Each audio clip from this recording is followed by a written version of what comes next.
This isn't my usual type of video, although you might ask what is my usual type of video since I haven't posted in about 6 months, but that's kind of what this video is about. You might have seen this post where I talked about how I'm going to be posting really consistently this year, starting from March, and now it's April. And obviously I haven't been doing that. The thing about not posting often is that it begins to get really intimidating and you tend to overthink it. I kept telling myself that my first video back on YouTube had to be a really good one. It had to be great. It had to be representative of my entire channel and everything I want going forward. It had to be a big statement, and honestly, that scared me out of actually doing it. You told me that you wanted to see more videos about top tips for artists. Well, here is tip number 1. Just make the video. If you want to post on social media or YouTube, just get started. Start filming, start posting. Stop thinking that that very first one needs to be perfect and representative of everything that you are, because that is just too much. That is enough to scare you off of posting for 6 months. It's okay to learn as you go. People develop their art style through practice, and making content is no different. Embrace the fact that your content will change over time as you develop skills and you learn what you like. It's just a part of being human, and that's fine. So I guess this video will be kind of a life update, a look back on last year and the beginning of this year, and also a goal setting exercise. For those of you who are new here, I'm Rain. I started my small business back in June 2023, but it really took off when my video went viral on both TikTok and Instagram in December 2023. I've spent the past year making and selling these beautiful hoods and finding my feet in the chaos that is running a small business. I had planned to get this video out in January, but life got on top of me and it is now April. But I suppose late is better than never, right? I also have a bit of a different approach to setting goals than a lot of people, so I thought it would be nice to give you a little talk through on how I do it and maybe help you set some of your own. So let's sit down and work together on that. I really struggle to keep track of things in my mind if they're not written down, so this process will involve a lot of writing. It will not be neat. It will be a mess. But that's fine, it doesn't need to be tidy, it just needs to be written down or it will get lost in the hazy void that is my brain like a drop of water in the ocean. First I'm going to write down all the things that I think I did really well last year, because there are some and we should celebrate the wins. I know I did so well with my shop and my commissions in 2024, better than I could ever have imagined. It really took off. It was the first year where I managed to make a consistent income from my small business. I set up my website back in April 2024, and I am so proud of it. It's gone through some changes since, but I'm really happy with it. I created over 150 commission hoods for you wonderful people last year, and that is overwhelming to me. That is incredible. I learned to find balance for a short amount of time, which was really important to me and was one of my main goals last year. Unfortunately, I forgot about the fact that my balance does need to change with my capabilities, and I really kind of failed to keep on top of that towards the end of things, and I need to learn to adapt, and I'm not very good at that. But the important thing is, the win is that I found balance last year, so I know I can do it again. It was so important to me last year that I didn't fall into autistic burnout again, because I've done that and that was hell. I learned to set myself fixed days off and stuck to that, and I made sure that I had time to do the things that I enjoy. It's definitely something I need to work on, but I'm really proud of how well I did. I made so many wonderful friends in the art community last year. It was incredible. I met so many people, I worked with so many other people, and community has always been really important to me when it comes to art. I am really bad at keeping in contact with people, and some might say that makes me a bad friend, but I'm trying, and it's something I know I need to work on. But I'm really proud that I was able to reach out and make a lot of friends last year. Unrelated to my small business, a huge win for me was buying my very first house with my partner. We planned for it to be our first and only house. I never want to deal with the stress of buying a house again. This may not be a small business win, but it is a win for me, and it will definitely impact some of my future decisions and time management and all of that stuff. Now it's time to look at the things that need to change, and that does include some of those wins, as I mentioned. My sales and commissions did really well last year, but my primary audience was the EU, and with the introduction of GPSR in December, that took a hit, a really hard hit, and it's going to take some time to get out of. I had to stop selling to the EU for several months, and I have only just managed to get that back up and running again, hiring an EU rep and getting all my safety information sorted so I can ship to the EU again. And although I can do that again, and that is wonderful, and I'm so excited to be able to offer my products to the EU yet again, it has really sort of cemented the need for diversifying my income and having different income streams, because I wasn't sure at one point whether I was going to be able to continue my small business. It's still kind of up in the air, and that's really scary as someone who has learned to rely on that income. So diversifying my income streams is something I'll definitely be working on this year. Taking more steps to prevent burnout is super important to me. It's something I need to work on. What I didn't realise when setting my balance last year is that I need to be adaptable, and I'm autistic, so adaptable isn't really on my list of strengths. But I can work on it, I can develop, and I can learn what I need. And that's something I really need to focus on. I know now that I need to have at least 2 days off a week, and that means off. Not replying to emails, not dealing with social media, off of work, just doing things I enjoy, spending time with my partner, spending time working on the house, gaming, just guilt-free chill time. It's really hard to do that as a small business. I think a lot of other small businesses feel this. You feel like you have to be on all the time and that you're wasting time if you're not working on it.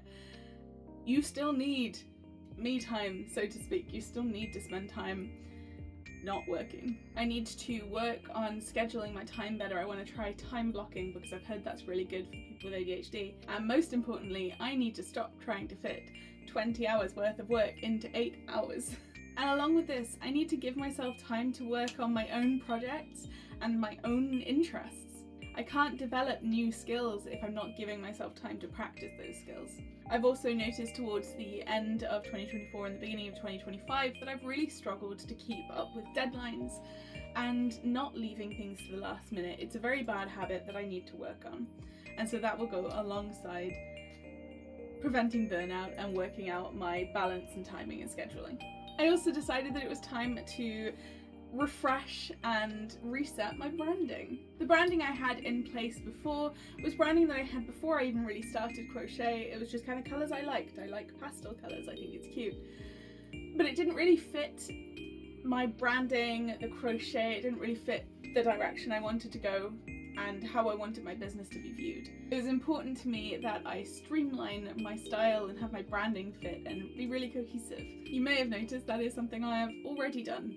I did that about 2 or 3 months ago. It feels a lot more me, it feels better, and although I've already done it, I felt like it was worth mentioning. So with all of those down and on paper, it's time to take a closer look and really focus down to set clear and measurable goals. My biggest focus when I set goals is to make sure that they are actually achievable by my own actions.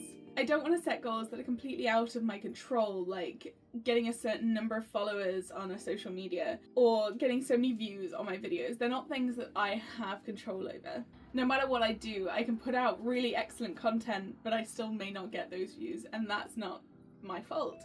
I don't want to set my goals as things that I can't control, because then I'll just feel sad if they don't happen, and there's nothing I could have done to prevent that. Instead, I focus on goals that are measurable and things that I can impact. So in that example of, instead of trying to get a certain number of followers, I will instead set a goal based on consistently creating 1 video a month that I feel is my best work. So let's get setting my goals. My absolute top goal is to pick up sales again. They really dropped when GPSR came in and I wasn't able to ship to the EU, and now that I am able to ship to the EU again, I really need to make sure that people know that. If people don't know I can, they're not going to order from me. I've spent a long time and a lot of money getting an EU rep sorted and getting all the paperwork done and the technical files, and it's been very complicated. But in order to actually reap the benefits of that, I need to make sure that people know. What I don't want to do is just set a bunch of sales and try and lower my prices to try and get sales. That is not my style. I want to bring in new people. I want to show people what I do. I want to share my business. I need to work on marketing, but I don't want to market in the way that every single post that I make is, hey, I make a thing, buy it, because that is boring, and as a consumer I wouldn't want to see that on someone's page either. I want to market in a way that feels more personal. And that's something I'm going to set as a goal. I'll also be working on expanding my portfolio of brand collaborations by accepting select gifted collaborations. It's important to me that you know that I will never accept a collaboration to work with a business that I don't actually like. I will never recommend you something that I don't believe in, and I know you've only got my word to go on, but I really hope that that's enough. I will never promise a good review for a product that I've never used before, and I won't tell you I love something if that is not true. Integrity is super important to me as a creator, and it's important to me that you know that. If you see me make a sponsored post, I am talking about that thing because I really do love it, and I will be completely honest about that. One of my goals is to work on 5 gifted collaborations this year. On the other side of this, I'd really like to work with other small creators on a gifted basis if they'll have me. This would be a way for me to get new eyes on my products and on the things that I do. And it will also help me to build friendships and relationships within the art community. I'm not entirely sure how I'll go about this yet, but it's something I really want to work on. So another goal is to set up 3 gifted collaborations with other small creators in 2025. Alongside these collaborations, I would love to work with more small businesses on a trade basis. A small rebellion against late-stage capitalism, if you will. I've traded art for tattoos, and I've traded art for beautiful jewellery, and I'm excited to work with more creatives in this way. It's something that I really hope leads to community growth for everyone involved, because you know how important community is for me. I've loved every trade I've taken part in this year, and I can't wait to do more. If you want to see more about my trades, I did make a post on Instagram about that, so you can have a look at that. So my goal is to work on 5 art trades this year. And the next thing I really need to work on, as you already know, is consistency. I let everything get so on top of me in 2024, and for the second half of the year I pretty much neglected my social media, especially YouTube. YouTube really suffered because making a full-length video is something that takes a lot out of me, but also because I put so much pressure on myself to make the perfect video as my comeback video, and honestly, it just ended up overwhelming me, and that's probably why I didn't post for so long. I really don't want this to happen again, so I plan on using 2025 to work out a realistic and sustainable schedule and to get more comfortable with posting and talking to you guys. I'll be putting a lot less pressure on myself to create perfection every time. I want 2025 to be the year of embracing imperfection and expressing myself in a more genuine way. That's not to say that I haven't been genuine up until now, but I've felt that I need to give you the best of me, and I think you deserve more than that. I think that you deserve to know that it is okay to not be the perfect example of you at all times. It is okay to just show up sometimes. So my goal here will be to publish 1 YouTube video per month and consistently post on social media.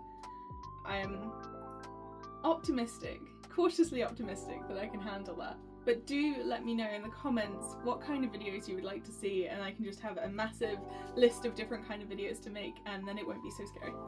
Maybe. So that is 5 clear and measurable goals for 2025 written down. They're all things that I have control over, and I can keep track of whether I've been working on them and achieving them. Finally, I also like to write down things that I'd like to do, but I might choose not to. I don't like to make these goals, because then if I decide that it's not quite right for me at the time, it feels like I'm letting people down or letting myself down. It feels like a failure, and I don't want that. What these actually are extras. They're bonus things. If I'm doing really well with the main goals, if I've achieved them all, or if these things just feel right in the moment, then I'll look at doing them. So I have 3 of these. The first one is that I'm playing with the idea of doing another Kickstarter for another line of pins. I'm not 100% sure on it at the moment, as my Squish the Frog pin Kickstarter went really well, but the pins themselves don't really sell well after the fact. I think I need to sit down and work out why that is the case or how I can improve it before starting a new Kickstarter. I honestly think it might just be a lack of marketing on my part after the Kickstarter. Like, how can you buy them if you don't know they exist? On that note, I do have a line of cute froggy pins, and I will link them in the description. A lot of you have shown interest in me streaming over on Twitch. I kind of love the idea, and I also kind of hate it. It's something I'm definitely considering giving a go, but I'm not sure right now. I was all in on the idea about a month ago, and I did tell you guys that I would definitely do it in April, but things change, and I'm not sure right now. I'm keeping the option open though, because I think it might be a great option in the future. Last year I released a line of printed t-shirts through Tmail. they did not do well. I'm pretty sure it's entirely down to a lack of marketing on my part. I love the t-shirts. I actually wear them all the time. I'm wearing one right now. But there is something missing about them. Something about them just doesn't quite fit Rain Cloud Art as a brand, and I'm not entirely sure what it is right now. But I would like to dip my toes into the world of fashion other than crochet. And I'm thinking of maybe possibly starting work on some kind of a clothing line. Something a little different to printed t-shirts maybe, but it's very much a kind of thought on the wind and I don't know yet. But it is a possible project idea to look at. So there we have it, 5 clear and measurable goals for 2025 and 3 project ideas. My biggest focus for 2025 is diversifying my income and finding balance. Yet again, in 2024, almost my entire income came from commissions, and while that is truly wonderful, it's not necessarily sustainable. Especially when a single regulation like GPSR can come in and bring it all crashing down. The importance of diversifying my income and having multiple income streams has never been more important than right now. Finding balance was one of my main goals for 2024, and I don't think that search ever truly ends. Abilities and limitations change, and I need to learn to adapt and keep on top of that. But most importantly, I need to allow time for myself. I guess now it's time to get on with achieving those goals. I'll be sure to check in at the end of the year, or maybe the beginning of the next one, who knows, to let you know how it all went. But most importantly, thank you so much for your support through all of this. I could never do this without you, and your support truly means the world for me, and thank you so much for sticking around while I slowly get back to making videos again. Do you have any major goals for 2025? I'd love to hear about them. Let me know in the comments. Thank you so much for watching. I'll see you soon. Keep creating!